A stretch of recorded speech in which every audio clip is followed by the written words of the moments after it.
ಸ್ನೇಹಿತರೆ welcome back. ನೀವು ನೋಡ್ತಿದ್ದೀರಾ ಜೈ ಮೋಟಿವೇಶನಲ್ ಸ್ಪೀಕರ್ ಯೂಟ್ಯೂಬ್ ಚಾನಲ್. ಇವತ್ತಿನ ಕಂಟೆಂಟ್ ಏನಂತ ಹೇಳಿದ್ರೆ ನೋಡಿ, ಈ ಲಕ್ಷಣಗಳು ಇದ್ದರೆ ಹೆಂಡತಿ ಅರ್ಥ ಮಾಡ್ಕೊಂಡಿಲ್ಲ ಅಂತ ಅರ್ಥ. ಅಂದರೆ ಯಾವ ಲಕ್ಷಣಗಳಿದ್ದರೆ ಹೆಂಡತಿ ನಿಮ್ಮನ್ನು ಅರ್ಥ ಮಾಡ್ಕೊಂಡಿಲ್ಲ ಅಂತ ನೀವು ಅದನ್ನ ಫೈಂಡ್ ಔಟ್ ಮಾಡ್ಬೋದು ಅಂತ ಇವತ್ತಿನ ವಿಡಿಯೋದಲ್ಲಿ ತಿಳಿಸ್ಕೊಡ್ತೀನಿ ನಾನು.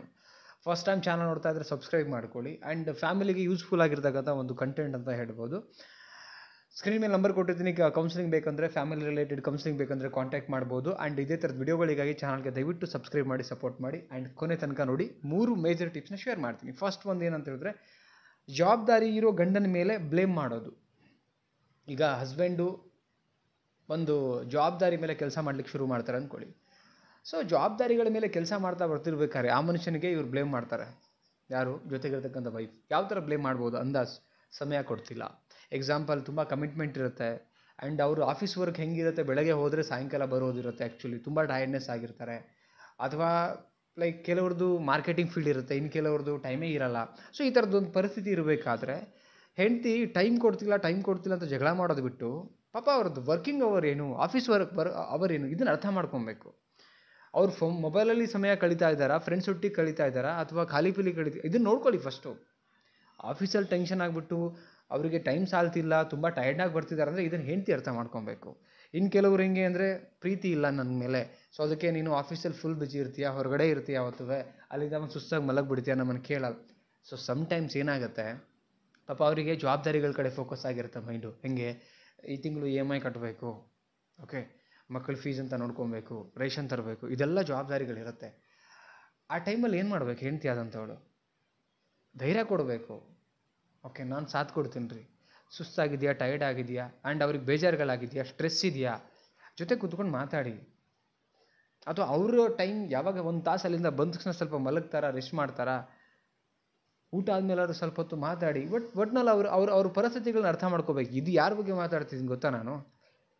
ಕೆಲವರು ಗಂಡ್ಮಕ್ಳು ಬರೀ ಮೊಬೈಲ್ ಇಡ್ತಾರೆ, ಅವ್ರ ಬಗ್ಗೆ ನಾನು ಹೇಳ್ತಿಲ್ಲ. ನಿಜವಾಗ್ಲೂ ಪಾಪ ಫ್ಯಾಮಿಲಿಗೋಸ್ಕರ ಜವಾಬ್ದಾರಿ ಹೊತ್ತಿರ್ತಾರಲ್ಲ, ಆ ಗಂಡ್ಮಕ್ಳ ಬಗ್ಗೆ ಮಾತಾಡ್ತಿದ್ದೀನಿ ನಾನು. ಓಕೆ, ಸೊ ಆ ಟೈಮಲ್ಲಿ ದಯವಿಟ್ಟು ಬ್ಲೇಮ್ ಮಾಡಬೇಡಿ. ಹೆಣ್ಮಕ್ಳು ಅವ್ರ ಹೆಂಡತಿ ಅಂತ ಏನು ಇರ್ತೀರಾ, ದಯವಿಟ್ಟು ಬ್ಲೇಮ್ ಮಾಡಬೇಡಿ, ಅರ್ಥ ಮಾಡ್ಕೊಳ್ಳಿ. ಸೊ ನೆಕ್ಸ್ಟ್ ಪಾಯಿಂಟ್ ಏನಂದರೆ, ಪರಿಸ್ಥಿತಿ ಅರ್ಥ ಮಾಡ್ಕೊಳ್ತೀರಾ ಹಣ ಖರ್ಚು ಮಾಡೋದು. ಈ ಗಂಡನ ಸ್ಯಾಲ್ರಿ ಕಡಿಮೆ ಇರುತ್ತೆ ಅನ್ಕೊಳ್ಳೋಣ. ಸೊ ಆ ಟೈಮಲ್ಲಿ ಕೆಲವು ಹೆಣ್ಮಕ್ಳು ಏನು ಮಾಡ್ತಾರೆ ಗೊತ್ತಾ? ಶಾಪಿಂಗ್. ನನಗೆ ಸೀರೆ ಕೊಡಿಸು, ನನಗೆ ಬಂಗಾರ ಕೊಡಿಸು, ಪ್ರತಿ 15 ದಿನಕ್ಕೊಂದ್ಸಲ, ಪ್ರತಿ ವಾರಕ್ಕೊಂದ್ಸಲ ನಂಗೆ ಚೂಡಿ ಕೊಡಿಸು. ಇದಲ್ಲ ಆ್ಯಕ್ಚುಲಿ. ಇಲ್ಲ ಮಕ್ಳಿಗೆ ಬಟ್ಟೆ ಕೊಡಿಸು, ಇದು ಅಲ್ಲ ಆ್ಯಕ್ಚುಲಿ. ಅವಾಗ ಒಂದ್ಸಲ ಹಬ್ಬ ಬಂತ ಇಲ್ಲ ಯಾಕೆ ಇದನ್ನು ಹೇಳ್ತೀನಿ ಅಂದರೆ, ನಮ್ದು ಎಷ್ಟು ಆದಾಯ ಬರ್ತಾ ಇದೆ, ಮೇಜರ್ ಖರ್ಚುಗಳೆಷ್ಟು, ಅದನ್ನು ನೋಡ್ಕೊಬೇಕಾಗತ್ತೆ. ಹಂಗಂತೇಳಿ ಬಟ್ಟೆ ಬೇರೆ ಬೇಡ ಅಂತ ಹೇಳ್ತಿಲ್ಲ ನಾನು. ಸೊ ಅನ್ನೆಸೆಸರಿ ಖರ್ಚುಗಳ ಕಡೆ ಫೋಕಸ್ ಮಾಡಬಾರ್ದು. ಬಿಕಾಸ್ ಪಾಪ ಕಷ್ಟಪಟ್ಟು ದುಡಿತಾರೆ, ಅವರು ಅದ್ರ ಮೇಲೆ ಜೀವನ ನಡೆಸಬೇಕಂತ ಒಂದು ಫೋಕಸ್ಡ್ ಆಗಿರ್ತಾರೆ. ಅಂದಮೇಲೆ ಅವ್ರಿಗೆ ನೀವು ಮತ್ತೆ ಬರ್ಡನ್ ಕೊಟ್ಟಾಗ ಏನಾಗುತ್ತೆ, ಅವ್ರಿಗೆ ಗಂಡನಿಗೆ ಅರ್ಥ ಮಾಡ್ಕೊಳ್ತಿಲ್ಲ ಅಂತ ಅರ್ಥ ಆಗುತ್ತೆ. ಗಂಡನ ಎಕನಾಮಿಕ್ ಪರಿಸ್ಥಿತಿ ನೋಡಿನೂ ಕೂಡ ಹೆಂಡತಿ ಸಾಥ್ ಕೊಡಬೇಕಾಗತ್ತೆ. ಇದು ಹೆಂಡತಿಯ ಕರ್ತವ್ಯ. ಒಂದು ಫ್ಯಾಮಿಲಿ ಅಂತ ಬಂದಾಗ ಬರೀ ಗಂಡನಿಗೆ ಮಾತ್ರ ಅಲ್ಲ, ಅಲ್ಲಿ ಉಳಿಸುವಂಥದ್ದನ್ನು ಮಾಡಬೇಕು.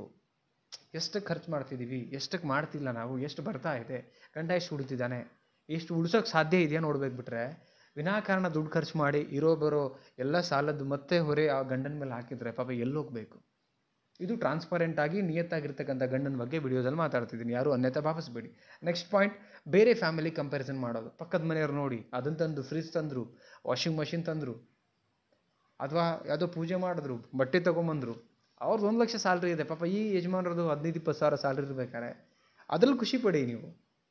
ವಾಷಿಂಗ್ ಮಷಿನ್ ಇದೆಯೋ ಇಲ್ಲ ಗೊತ್ತಿಲ್ಲ, ಬಟ್ ಗಂಡ ನಿಯತ್ತಾಗಿದ್ದಾನಲ್ಲ, ಅದ್ರಲ್ಲಿ ಖುಷಿ ಕಾಣಬೇಕು.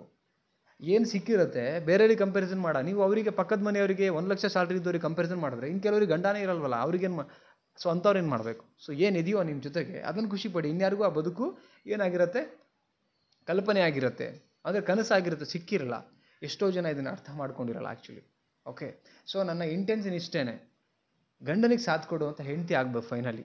ಅಂದರೆ ನಿಯತ್ತಾಗಿರ್ತಕ್ಕಂಥ ಗಂಡನಿಗೆ. ನಾನೆಲ್ಲೋ ಒಂದು ಕಡೆ ಅಫೇರ್ ಇದ್ಕೊಂಡು ನಿಮಗೆ ಟೈಮ್ ಕೊಡಿದ್ರೆ ಟೈಮ್ ಪಾಸ್ ಅಂಥವ್ರಿಗೆ ನಾನು ಮಾತಾಡ್ತಿಲ್ಲ. ಅಂಥವ್ರಿಗೂ ನೀವೇನು ಮಾಡ್ತಿರೋದು ನಿಮ್ಮ ಪರ್ಸ್ನಲ್. ಬಟ್ ನಿಯತ್ತಾಗಿರ್ತಕ್ಕಂಥ ಗಂಡನಿಗೆ ಜವಾಬ್ದಾರಿಗಳು ಜಾಸ್ತಿ ಆದಾಗ ಪಾಪ ಸಮಯ ಕೊಡೋಕ್ಕಾಗ್ತಿರಲ್ಲ, ಪ್ರೀತಿಯಿಂದ ಮಾತಾಡೋಕ್ಕಾಗ್ತಿರಲ್ಲ, ಕೆಲವೊಂದು ಸಲ ಊಟ ಮಾಡೋಕ್ಕೆ ಸಮಯ ಸಿಕ್ತಿರಲ್ಲ, ಮಕ್ಕಳೊಟ್ಟಿಗೆ ಟೈಮ್ ಸ್ಪೆಂಡ್ ಮಾಡೋಕ್ಕಾಗ್ತಿರಲ್ಲ. ಸೊ ಆ ಟೈಮಲ್ಲಿ ನೀವೇ ಅರ್ಥ ಮಾಡ್ಕೋಬೇಕು ಅದನ್ನು.